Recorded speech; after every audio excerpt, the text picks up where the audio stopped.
Greetings, fellow nerds, and welcome to another episode of Between Two Nerds. I'm Jeff Doyle, and with me is my friend and co-host, Jeff Tansura. Hi, Jeff. Hi, Jeff. Good to see you, as always. And things going well with you? Absolutely. Very exciting times. Yeah. You're a busy guy these days. So we'll be discussing a lot of what I'm doing in our future shows. Yeah, we should. We need to do that. You've jumped to a new position, and I think that's worth talking about. But for our show today, I think this is going to be a really exciting show. We're going to be talking about quantum internet. And I'm wondering, I don't actually know, but I'm guessing that we probably are pulling in some people that don't normally attend or don't watch this show, just because there's a lot of curiosity around it. And it's so new that, there's a lot of people just asking, what the heck is quantum internet? They kind of understand quantum computing, maybe. But quantum internet, what the heck is that? And so to join us today, is our mutual friend and previous guest on the show, Melchior Aelmans. Let's see if Melchior is going to join us. There he is. Hi, Melchior. Hey, guys. Good evening. Good day. How are things going with you? Yeah, I'm doing well. Thank you. And as I was saying, we're starting to hear stuff about quantum internet. I should also mention there is a IETF working group that's been started, or a research group really, around quantum internet. Just a couple of documents out there, one of which you're a co-author on. And so that's one of the reasons we wanted to have you come and just maybe educate us all a bit on what's going on, what are the basic concepts we need to know, what do our listeners need to be paying attention to educate themselves more, without becoming a quantum physicist. What are the scary things, by the way? I noticed let me see if I can pull it. I'm not going to look for it, but I think it's on RFC 9340, talking about, well, the purpose of this document is to be able to coordinate between network technologists and physicists. And that sounds a little scary right there. It always is. Yeah. But the interesting point, even so, most people have never heard about quantum. It's not really quantum networking, it's networking for quantum. A lot of really geeky people like our guest have been working on this for years. Yeah. Made significant progress in their work. Mm-hmm. They're running networks today. I know one of the networks, you'll be talking about it. Practically, go ahead and tell us what's going on. Yeah, sure. Yeah.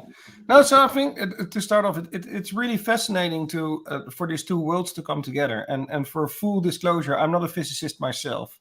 So I only try to understand somewhat how actually quantum works. But what I'm mainly working on is trying to see how can we leverage what indeed the physicists are working on in this case, the most applicable current use cases is to, let's say, enhance our current security protocols. Right. The big threat, how this got started, is that there is an idea that at one point a quantum computer becomes so powerful that it can factor a public key infrastructure as we currently know it, right? And I mean, the most asked question is, when will that happen? I don't know either. But it's assumable that at one point such a quantum computer becomes available. And so what we're now trying to do is to see how can we actually use quantum technology to already start, first of all, building knowledge. As you said, there's work in IETF where physicists and network engineers come together to, first of all, learn from each other. I mean, the physicists are interested in building a quantum internet. Well, that's something we've been doing for the last 40 years, right? And on the other hand, there's us trying to protect our networks and try to counter possible attacks from the future. So so it's really fascinating to learn from let's say the physicists and to see and start exploring indeed in POCs, and there's even some technology already commercially available to start building those networks and to see where it leads. I mean, the promise is obviously pretty big, and it's fascinating to work on some of the first steps. Yeah, and maybe a starting place. I don't know if this is the best starting place, but something that probably most of us learned in high school, or maybe early. Hey, there's our names. Wow. Maybe a college physics class is something, a theory that happened in the early 20th century with quantum physicists, which basically said, if you could have a pair of photons that can leave a source going in opposite directions, and at any distance, including up to light years away, if the polarity of one photon flips, the polarity of the other photon flips also. Yeah. And Einstein was the one that, very kind of derogatorily called it spooky motion at a distance. He said that can't work, because there's nothing faster than the speed of light. Right. And subsequent experiments showed that, in fact, that theory was correct, and it does work. So just saying that much of being able to have these two entities that you flip one at any distance, the other one will immediately flip also. You can almost just from that rudimentary description see where there are implications for communications, for security, all sorts of things. All right.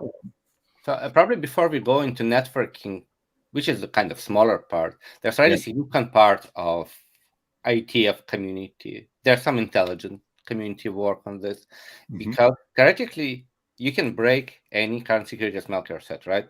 Yeah. So there's a lot of work into looking how do you make new security protocols, new security products even, in a way that upcoming quantum world is not going to break them. Because if you go today to any public cloud, you can actually rent quantum capacity. Not much, but it's available.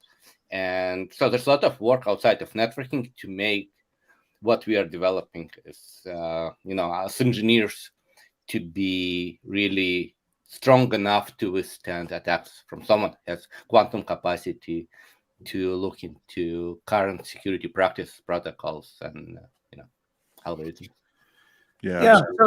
So indeed, Jeff, as you said, I mean, the applicability to networking is obviously just a part of it, right? I mean, the promise of a quantum computer is that the amount of let's say computing power to translate it to our classical world is magnitudes obviously to what we currently know. So in any kind of modeling, whether it's weather or modeling DNA or stuff like that, that is where quantum computers could potentially be very useful. Obviously, as with any technology, you can indeed use it for, let's say, some less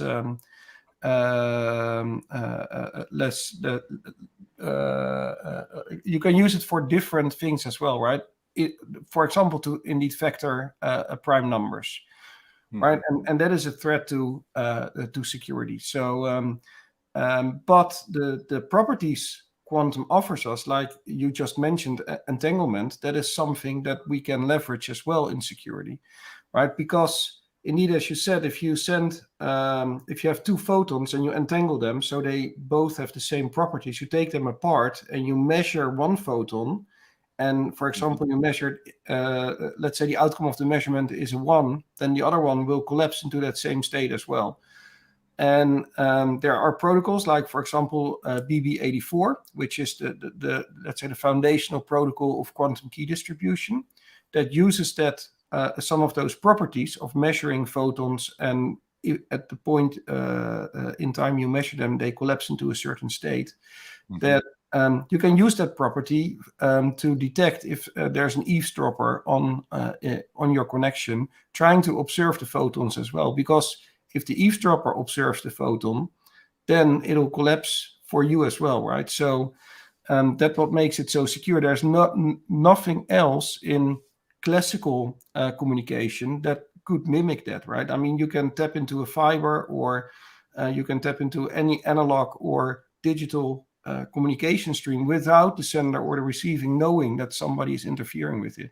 And you cannot do that with polarized photons, or in other words, qubits. Yeah. Can you define qubits? That's, yeah, sure, yeah. So we sort of talked about qubits and Right. and entanglement and all that. But, right, yeah. I mean, it takes days to I mean, really go deep into it. But no, so in our world, I mean, the physicists refer to us as classical networking, right? So in classical networking, a bit is a 0 or a 1. Yeah. In quantum, a qubit can be a 0 or 1 or anything in between. If you compare it to throwing a football, let's say I throw a football towards you and I give it a certain spin, right? And you can only see the logo at the moment you catch it, right? Then you know if the logo is facing towards you or facing the other side. That is sort of an analogy to a qubit. And now if you indeed entangle those qubits, then if you do a measurement on one, the other one will collapse into the same state. And things you can do with that is, for example, clock synchronization, right? Because you immediately, the qubit that is entangled collapses at the same time. But you can also use it for leader election, or use it for indeed quantum computing. If you would translate it to networking as we know it, you can build, and that is obviously the big dream of the quantum internet, to entangle multi-hop photons, right? And if at one point the physicists are able to do that, then you can really start building a quantum internet. Yeah, and we are solving really today's problem with that, right? So if you look over the last 3 years, there've been multi-billion-dollar investment in MACsec everywhere. I mean, any public cloud today, when a packet leaves data center, it uses MACsec to encrypt at layer 2. Right. Distribution of timing, another element which wasn't as important in normal networking as we know it. We would use it only in wireless mostly, telco backhaul, this kind of stuff. Now, if you look at proliferation of ML networking, so actually Facebook has published a number of articles on how they implemented timing everywhere and benefits of such. So those are problems that need to be solved, and the solutions are pretty expensive if you look at how we can do it with today's kind of protocols and technologies. Yeah, and current.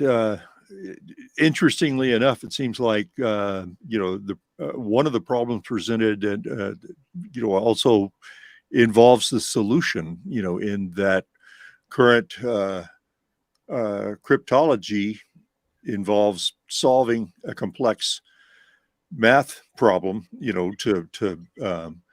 to resolve security, and with the advent of quantum computers, they're saying, yeah, but quantum computers are powerful enough that they can do those calculations without knowing the key. There's, you see, like Jeff mentioned, there's articles out there, that says how big of an encryption key do you need to be safe from a quantum computer, and by changing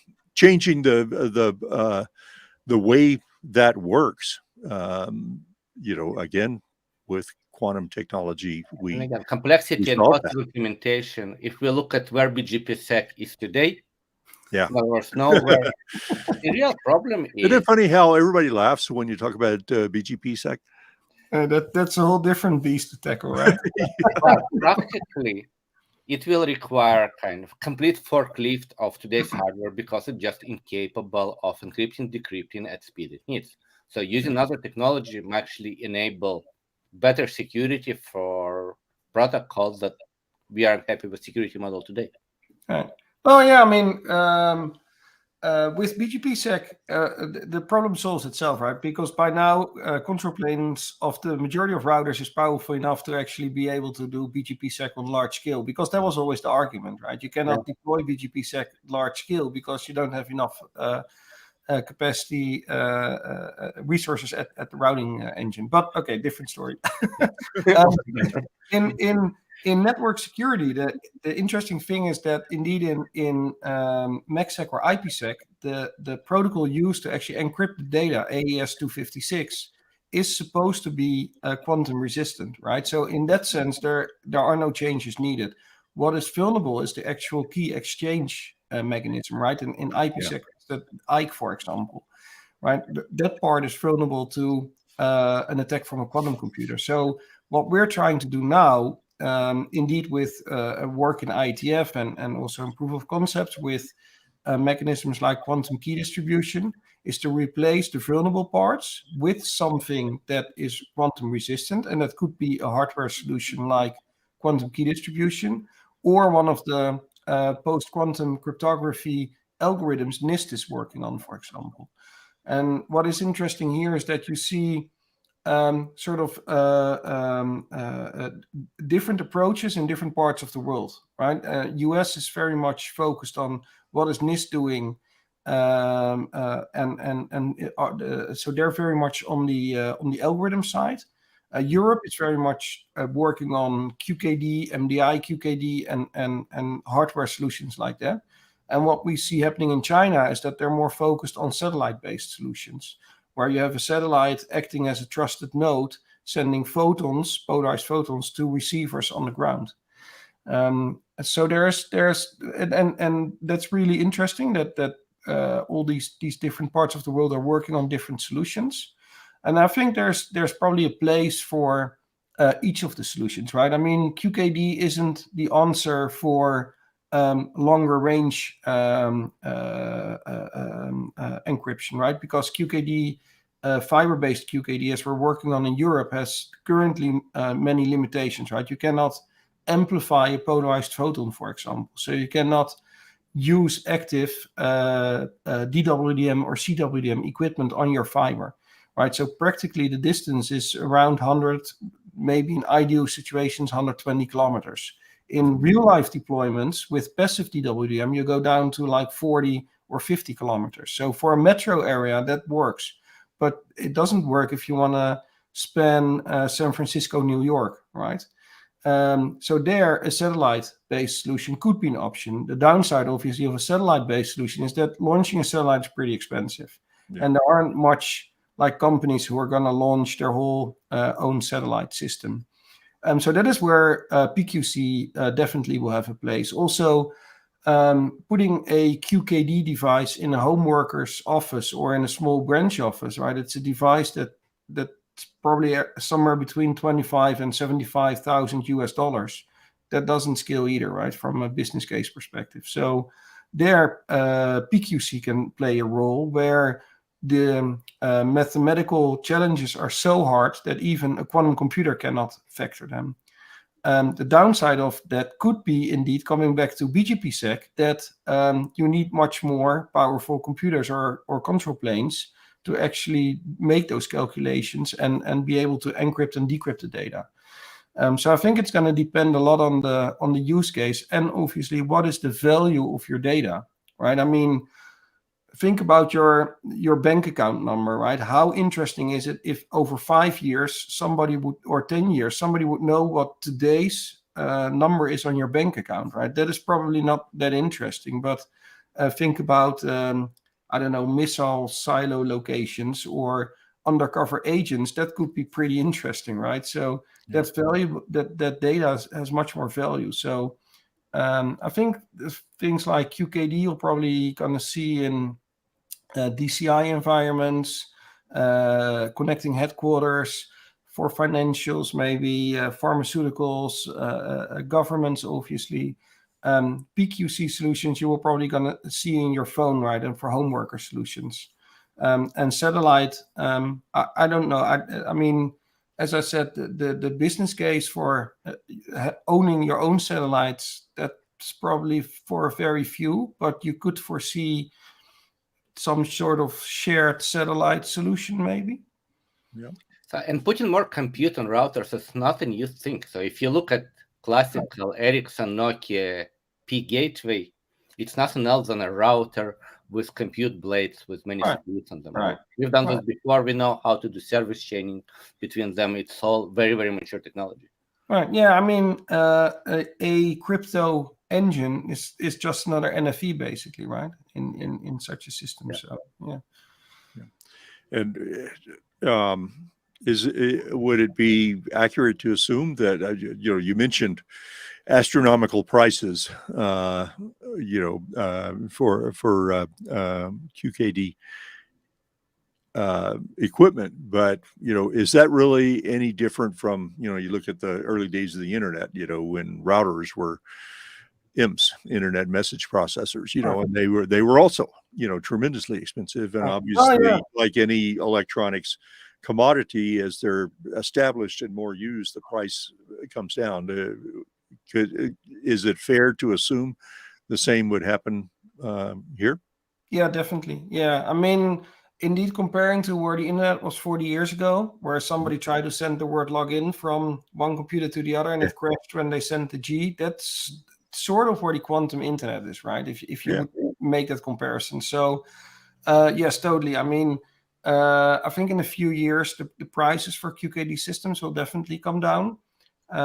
There's also companies working on having photon detectors in optics that you can use in our network equipment. Pluggables optics, right? Right, pluggables, yeah. So there will be converged solutions, because currently, let's say the quantum link is always next to the classical link and the equipment as well, right? So in a rack, you have a router and you have your QKD device, but you can foresee that at one point, also when the physicists come up with quantum repeaters, that you will see integrated solutions starting to appear.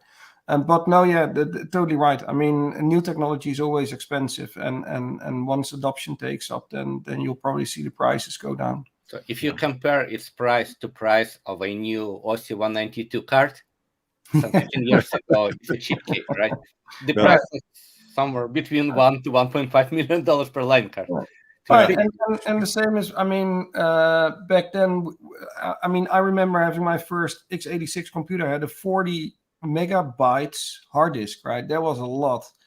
But nowadays, I mean, you start with, I don't know, 2 tera or something like that, right? So if you those developments you will see here as well, right? I mean, the number of keys that such a system can generate is currently in a few kilobytes if you key material that they can generate. I mean, next year it'll be megabytes, right? And so the rate of key generation will pick up.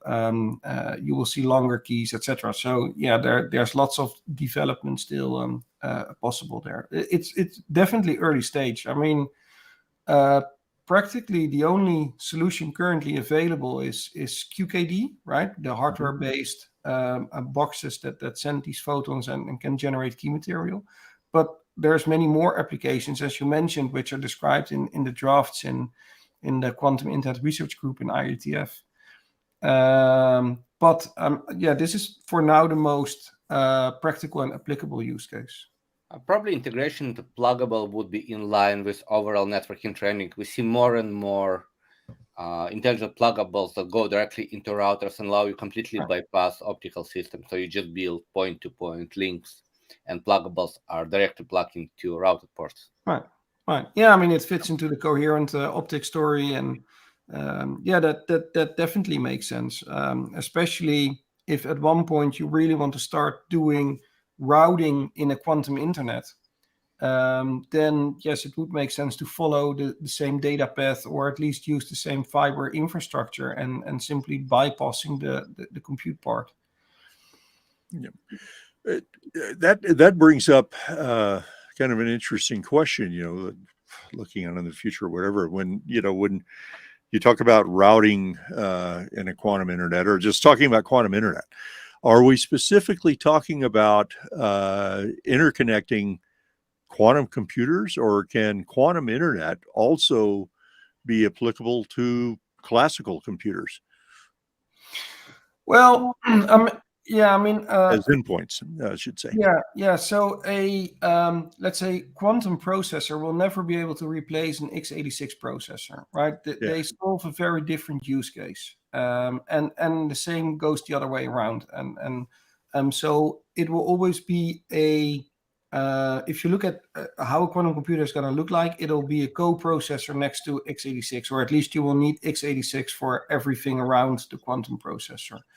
So so it'll, I mean, at one point you will be able to actually send data using qubits, right? Yeah. Currently you can only use these qubits to measure if they're 0 or 1, and it's all based sort of on sending random qubits and measuring them. You can entangle them, measure them, but you only know the outcome once you measure them, right? Yeah. So to come to a practical quantum internet, you would need to be able to actually send data using those qubits, right? And there's lots of work also to do on storing qubits, right? Currently, you can only store them for very short time.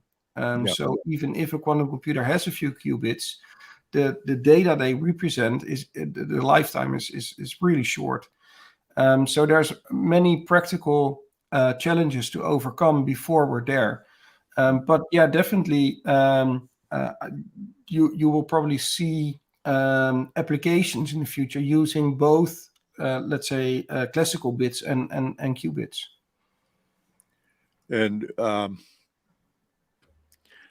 yeah, I mean, for someone like me, that is always trying to break things down into something that I can understand, not being nearly as smart as you guys.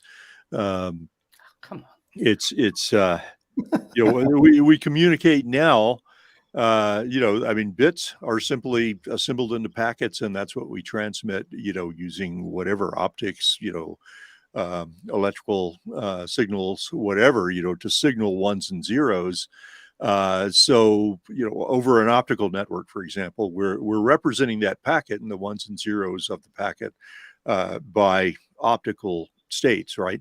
Whereas when we start talking about qubits, we're talking about not representing ones and zeros.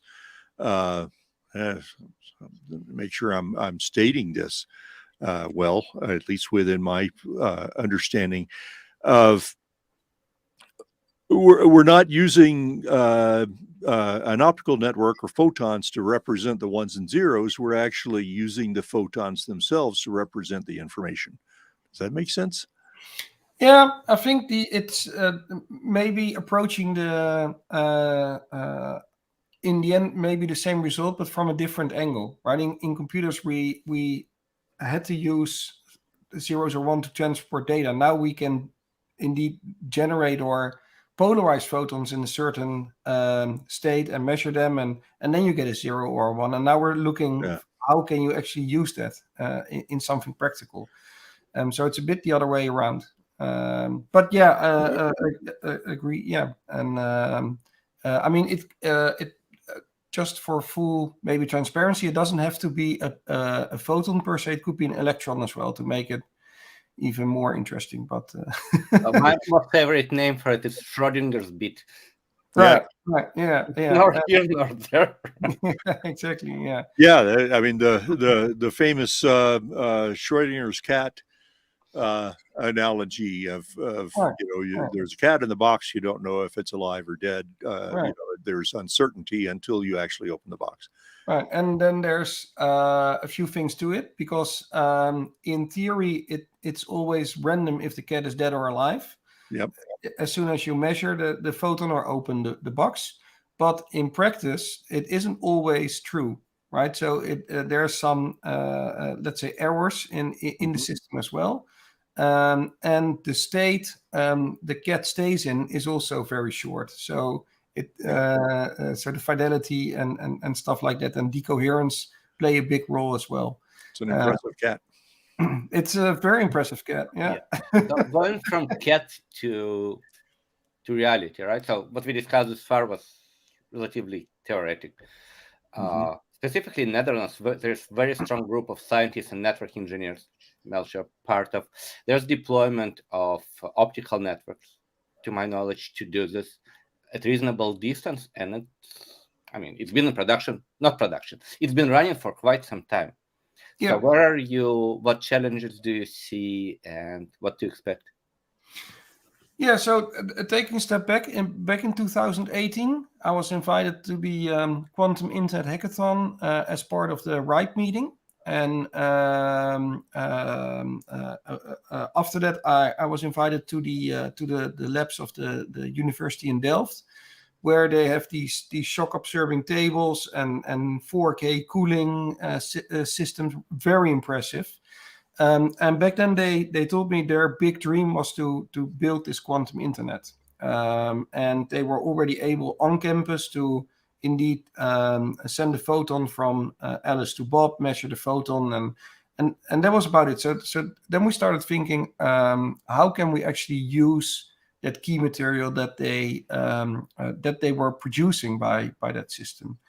And I mean, as I said, and in networking we're using key material or random entropy for many things, right? To indeed set up MACsec connections or IPsec, etc. So that led a couple of years forward to us last year deploying indeed a system that uses QKD to generate key material. And we hooked that up by using one of the few things that is already standardized in this whole new world, the Etsy QKD14 REST API, which is basically just an API as we know them, exposed on both sides, and you can ask for key material.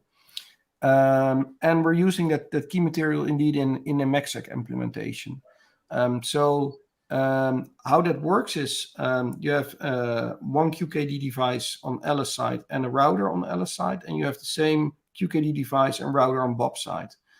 And without going fully into how the REST API is defined, but you request on Alice side a key, and you receive a key and a key ID. You send the key ID just over plain internet, because with just the key ID, you cannot really do anything with the communication. And Bob's side uses that key ID to request hopefully the same key from Bob QKD side. Once both sides have the key, they use that key for MACsec. And that indeed that's been running for up to 4 months now, 5 months, I think. We even hadn't touched it after a demo last year for I think it was close to 1.5, 2 months, and the system was just running. So every minute we pull a new key, and we roll over the key in MACsec, which on itself was already quite interesting, because many networks never roll over any key material, right? I mean, somebody configures this, I don't know, BGP session with a key or indeed MACsec, and the guy leaves and nobody knows the key, but we cannot really change it because we're afraid the connection goes down, and we cannot have the impact on the traffic. So yeah, that was a very good learning experience. And I mentioned on purpose that one of the few things that is standardized is the Etsy REST API, because basically all of the rest, even in MACsec, there's nothing to exchange key IDs, right? That has never been in MACsec. So that is things that also need a lot of work. There's a recent RFC 8784 that speaks about how to enhance IPsec with this key material. So that is standardized. And we've actually tested that in different proof of concepts as well. But there's a lot of work to do in standardization, and building these test beds is very good learning experience. But yeah, it's running, and I mean, people can implement it if they're ready to do so. So, kind of going further on this question, when do you expect commercial implementations? Well, that's a good question. I mean, the majority of operators I'm speaking with are obviously just building this in their test beds. There are a few service providers who are actually already thinking on the product side management how they can productize this, either to offer it as a service to customers or use this to protect their own networks, right? I mean, a lot of the network equipment currently in use already supports MACsec. So it's fairly easy to at least enable MACsec and then start pooling the key material. When someone will actually take it in production, I think it could be this year. I think we're going to see the first implementations and offerings this year. Really exciting. And Yeah, I it would is. think large financials or three-letter agencies would love this technology. Yeah. No, I mean, the large interest is indeed from financials, yeah, and governments. Having lots of conversations with different governments on it as well. There's also interest from governments how it actually works, because it becomes much harder, obviously, to get your hands on key material. So there's also governments who are, let's say, less big fans of of anything that is so resistant against attacks. So yeah. So MACsec is kind of, we understand the value. There's definitely market for it. So it's just a question of when, not if. Yeah. What would be, in your opinion, I don't know, I wouldn't call it the killer app, but really an application that will make deployments massive and from economical perspective would make things much cheaper, more accessible, more deployable? Well, as we said earlier, it totally depends on the use case and the value of the data. But what I see is that there's large interest in more hybrid kind of solutions. There's a few companies that already offer what they would call post-quantum or quantum resistant solutions, where they use, for example, quantum random number generator and use the key material that it produces to enhance things like IPsec. But you don't have to invest in this very expensive QKD equipment or satellites, etc.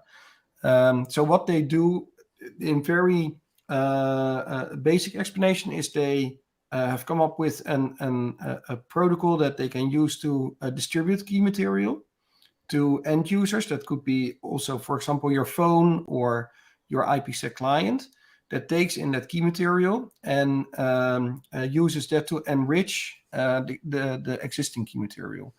It's a sort of out of band symmetric key distribution. So you don't rely on the vulnerable protocols like Diffie-Hellman, for example, or RSA.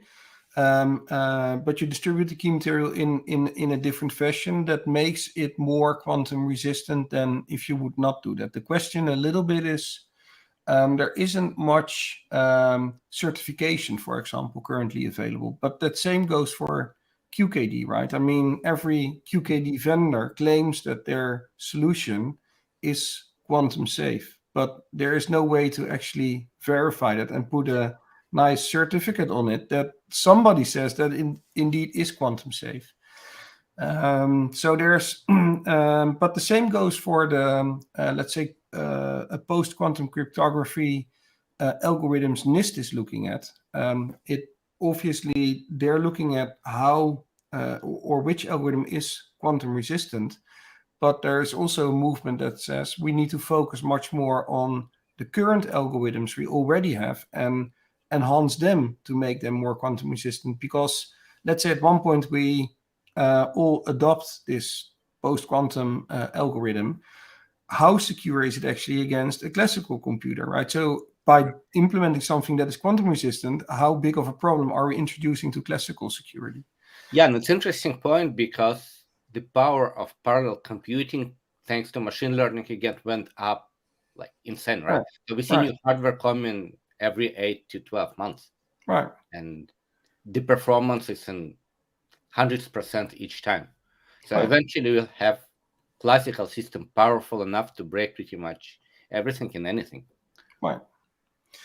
Yeah, so it's in that sense it's hard to predict where we're which direction we will be moving. But as I said, it's good to start building the knowledge now, as you said, Jeff, and I mean it's good to start reading up on it and play around with it. I mean, there's QKD simulators on the internet available, and there are virtualized routing and firewall solutions.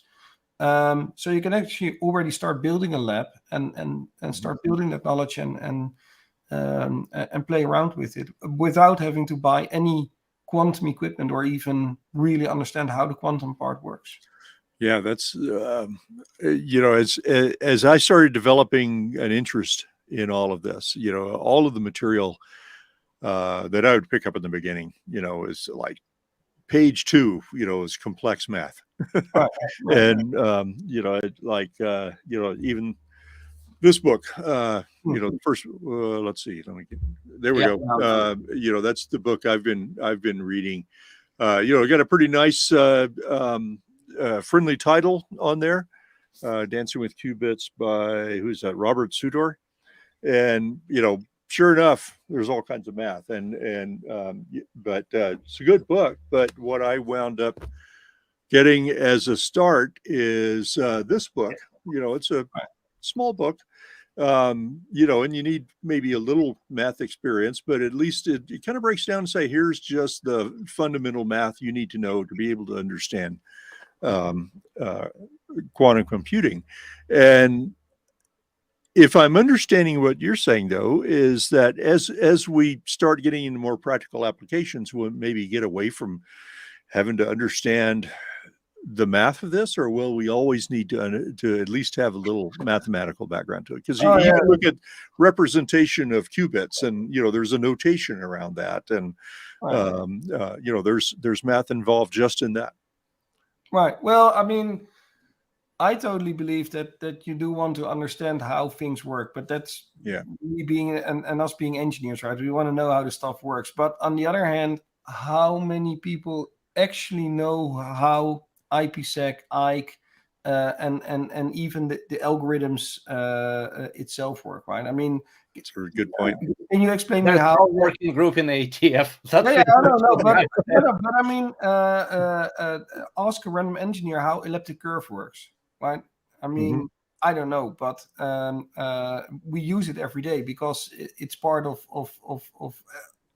security protocols we're using, right? But I think it's definitely good to understand the basics, right? Indeed, learn what is a qubit, what is entanglement, what is teleportation, why is it limited, but also what are the potential use cases, and start thinking about indeed what should I, or even should I do something with it now, or can I just wait for indeed commercial implementations to be available?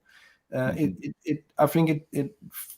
think it's fascinating to look into this and to start digging into how it works. And I mean, the more I read about it and hear about it, the more I do realize that I don't really understand any of the real quantum mechanics and stuff like that. But no, I mean, I think it's in basic, it's good to understand. I mean, you do want to know how BGP works as well, right? If you deploy BGP, and I think it's really good because we've seen quite a few lessons as well from people deploying BGP and not ending up that well. So yeah, and you can do the same here. I mean, security falls or stands by humans, right? So question to you, really. Most of our listeners are networking engineers, different levels, but networking folks, right? So usually people try to understand things in relation to stuff that they already know. How would you advise them to start to have kind of comparison, maybe again relating their previous networking experience to new technologies, and the combination of things that will try them to understand it better? Well, I think for example, the RFC in 9340 and the draft that speaks about applications for a quantum internet are a really good start. I mean, they're written by both physicists and engineers working in IETF, right? So they try to bridge a gap between the classical network, but there's also lots of work being done by the universities, right, who are thinking about, and there's quite a few white papers, for example, on how a quantum internet should look like, because the way as we very briefly touched on, how you build, let's say, an overlay in Quantum is sort of comparable to doing path reservation in RSVP, right? So, but instead of just making the reservations for your LSP, you make sort of reservations for entanglements, right? And you can use the path once the entanglements are done throughout the network. So there's quite a few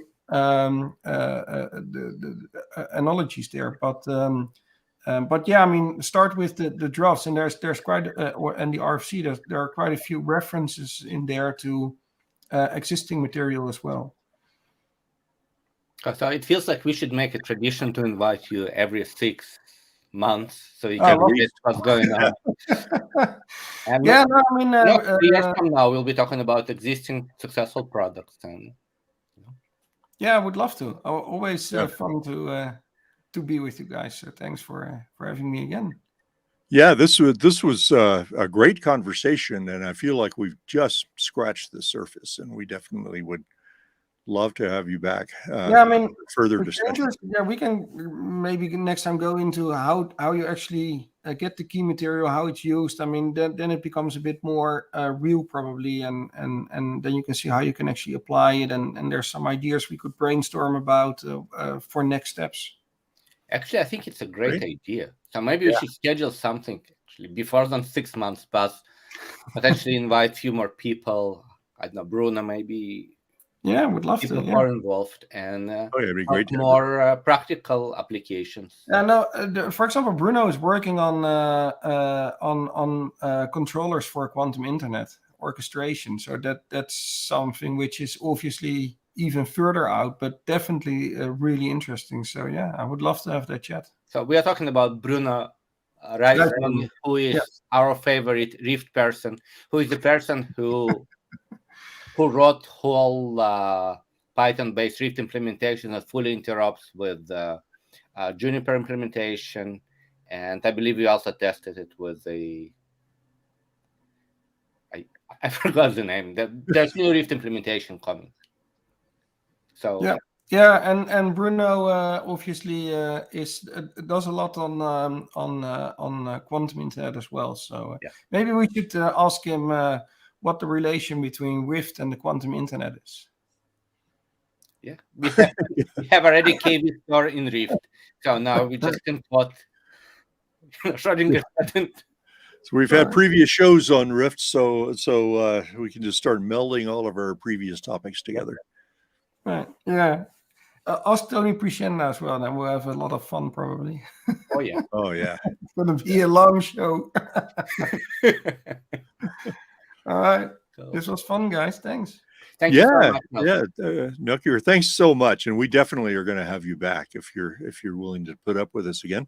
And like I said, I feel like we just scratched the surface, and my sense is that we probably have a lot of viewers that were already interested and want to know more, and and if anything, hopefully this was a little taste of what's out there and what's to come, and I bet we've generated a lot more interest just in this conversation itself.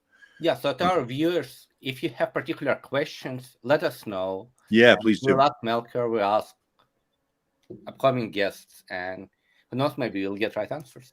Yeah. Sounds good. All right. Great to see everyone, and thanks, Melchior, for being with us. And thank you, Melchior. With us, thanks for having Jeff, me. and we'll see you in 2 weeks.